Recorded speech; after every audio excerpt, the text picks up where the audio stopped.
प्रिय विद्यार्थियों, online class में आपका हार्दिक स्वागत एवं अभिनंदन। पिछले वीडियो में हमने अवस्था परिवर्तन में तापमान का प्रभाव उसके बारे में पढ़ा। आज हम अवस्था परिवर्तन में दाब का प्रभाव उसके बारे में अध्ययन करेंगे। तो अवस्था परिवर्तन में दाब का प्रभाव।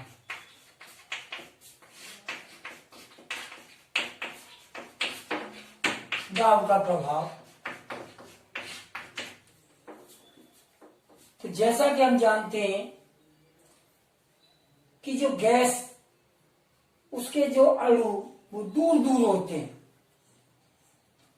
जब हम गैस को संपीड़ित करते हैं तो उसके कण पास पास आते हैं और गैस द्रव अवस्था में परिवर्तित हो जाती है। अर्थात जब कम ताप और अधिक दाब पर गैस को संपीड़ित किया जाता है तो वह गैस के जो कण हैं वो जब पास पास आते हैं तो गैस द्रवित अवस्था में आ जाती है। एक हम उदाहरण के द्वारा समझ सकते हैं, जैसे एलपीजी, लिक्विड पेट्रोलियम गैस। जब हम इस गैस को, अधिक आयतन वाली गैस को किसी कम आयतन वाले सिलेंडर में भरते हैं तो यह गैस के जो कण वो जब पास पास आते हैं तो यह सिलेंडर की दीवारों से टकराते हैं और उसके ऊपर एक दबाव डालते हैं और यह गैस सिलेंडर के अंदर द्रवित रूप में बन जाती है। हमने देखा होगा कभी कभी सर्दियों के दिनों में जो गैस द्रवित रूप में बदल जाती है और वह धीरे धीरे जम जाती है तो हम उस गैस को किसी गर्म पानी में डालकर उसे पुनः उसका उपयोग करते हैं। इसी प्रकार जब वायुमंडल की जो गैस है, जब हम उन्हें कम ताप और अधिक दाब पर ठंडा करते हैं तो वह भी द्रवित रूप में परिवर्तित हो जाते हैं और हम उसे अलग अलग क्वथनांक पर प्रभाजी आसवन के द्वारा उन गैसों को पृथक कर सकते हैं। इसके अलावा हमने देखा होगा कार्बन डाइऑक्साइड, जो ठोस कार्बन डाइऑक्साइड जिसे हम शुष्क बर्फ कहते हैं, तो इसे जब कम ताप और अधिक दाब पर 1 एटीएम यानी 76 वायुमंडलीय दाब पारे के स्तंभ के बराबर, तो जब हम CO2 गैस को 1 एटीएम पर संपीड़ित करते हैं तो वह CO2 बिना द्रव में बदले सीधी गैस अवस्था में बदल जाती है, जिसे हम शुष्क बर्फ कहते हैं। इस प्रकार से हम दाब डालकर किसी भी पदार्थ की अवस्था को परिवर्तित कर सकते हैं। अब हमने पहले तापमान के बारे में बात की थी, तो कभी कभी हम समझते हैं कि केवल किसी चीज को गर्म करना वही तापमान होता है, परंतु ऐसा नहीं है। आज हम तापमान की क्या क्या विशेषताएं होती हैं, तापमान कितने प्रकार का होता है और तापमान की इकाई अथवा मात्रक क्या होता है, उसके बारे में बात करेंगे। तो सर्वप्रथम हम ताप की विशेषताएं।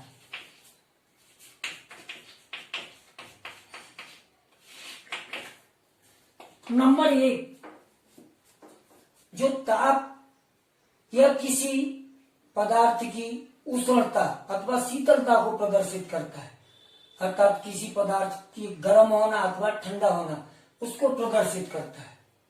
दूसरा, जो ताप यह ऊष्मा के प्रभाव को दर्शाता है, अर्थात ऊष्मा का प्रवाह अधिक ताप से निम्न ताप की ओर होता है। तीसरा,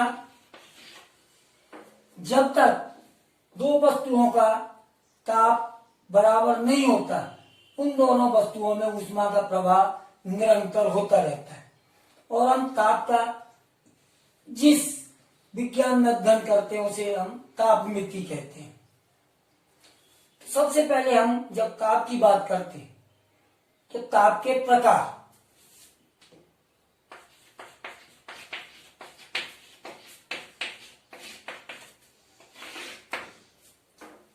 ताप के प्रकार में सबसे पहला जो ताप है वो हमारा सामान्य ताप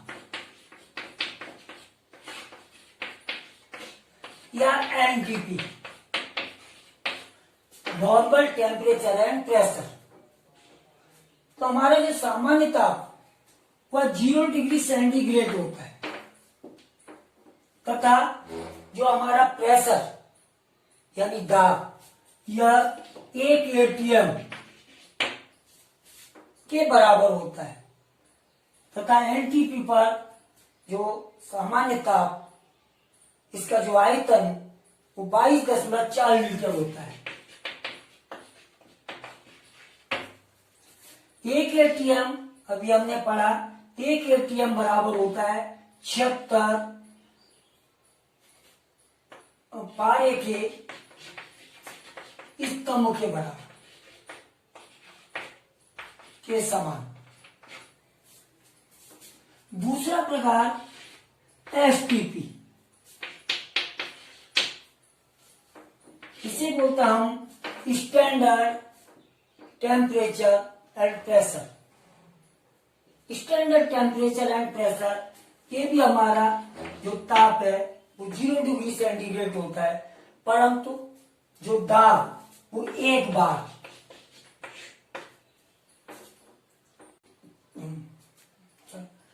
तो STP standard temperature and pressure यानी मानक ताप एवं दाब, हिंदी है मानक ताप।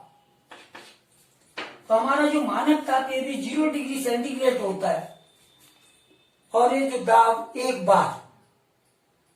बार यानी 10⁵ पास्कल, जो दाब की इकाई वह पास्कल होती है तथा जो इसका एसटीपी पर आयतन 22.7 लीटर होता है। तीसरे प्रकार का जो ताप जिसे हम केल्विन के या परम ताप, केल्विन या परम ताप,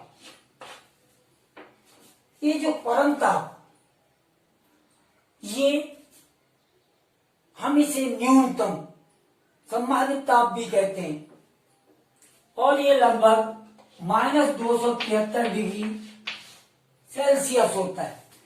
यहाँ ये भी ध्यान देने योग्य बात है कि केल्विन में कभी भी ताप ऋणात्मक नहीं होता।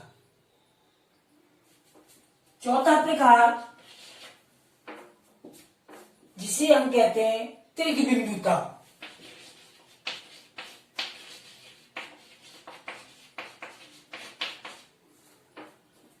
तो त्रिक बिंदु ताप ऐसा ताप जो तीनों अवस्थाओं में, पदार्थ की जो तीनों अवस्थाएं, त्रिक बिंदु ताप में पदार्थ की तीनों अवस्थाएं पाई जाती हैं। कभी हमने देखा होगा जब हम फ्रिज को खोलते हैं तो उसमें बर्फ के रूप में, द्रव के रूप में और कुछ गैस के रूप में तीनों अवस्थाएं होती हैं जिसे हम बोलते हैं त्रिक बिंदु ताप। अब हम ताप का जो पांचवा प्रकार क्रांतिक ताप,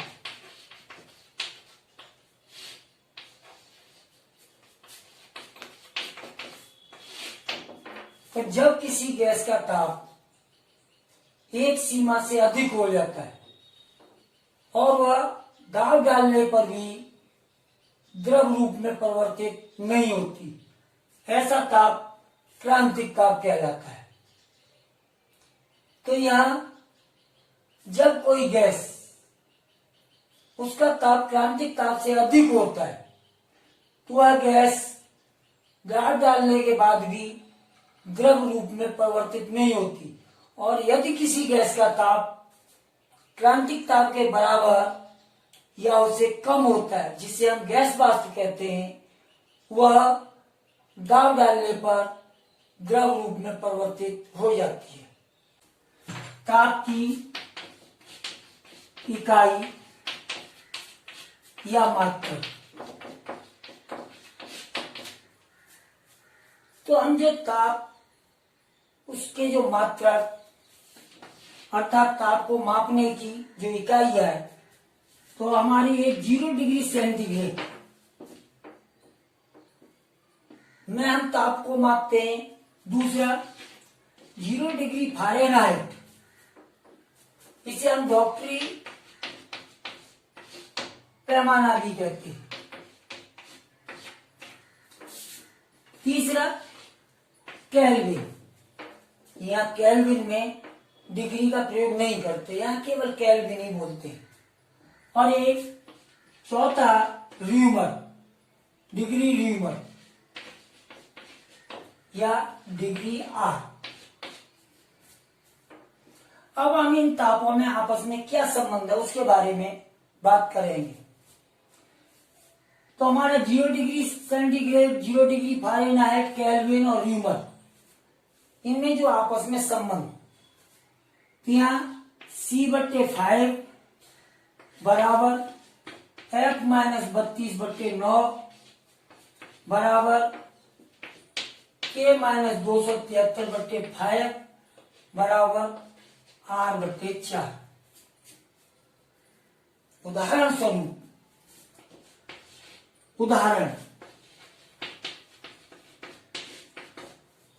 यदि हम कहें कि 37 डिग्री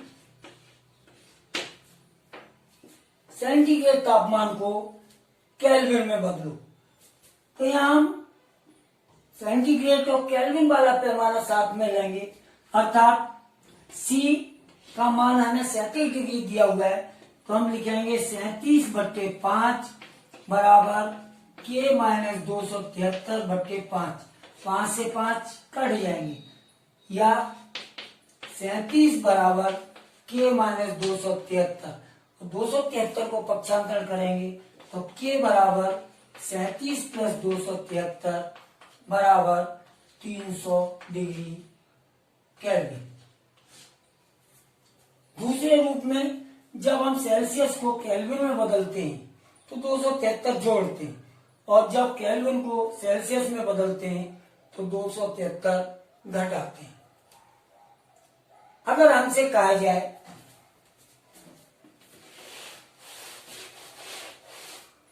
कि वह कौन सा ताप है जिस पर सेंटीग्रेड और फ़ारेनहाइट पैमाना दोनों बराबर होते हैं, तो हम यहाँ C/5 बराबर F-32/9। अब यहाँ C बराबर F, कौन सा पैमाना ऐसा जहाँ सेल्सियस और फ़ारेनहाइट दोनों तापमान बराबर होते हैं, तो हम यहाँ F के स्थान पर C या C के स्थान पर F लिख सकते हैं, अर्थात C/5 बराबर C - 32/9। बच्चों गुणा करने पर 9C बराबर 5C - 160। पक्षांतरण करने पर 4C बराबर -160 और C बराबर -40। तो हमारा C -40 डिग्री तो टेम्परेचर, यह -40 डिग्री में सेल्सियस और फ़ारेनहाइट पैमाना दोनों बराबर होंगे। तो आज हमने ताप क्या होता है उसके बारे में बात की, तथा अवस्था परिवर्तन में दाब का क्या प्रभाव होता है, और इन जो हमारे ताप की इकाइयां, इनको एक दूसरे में किस प्रकार से बदला जाता है। अगले वीडियो में हम बाष्पीकरण उसके बारे में अध्ययन करेंगे। धन्यवाद।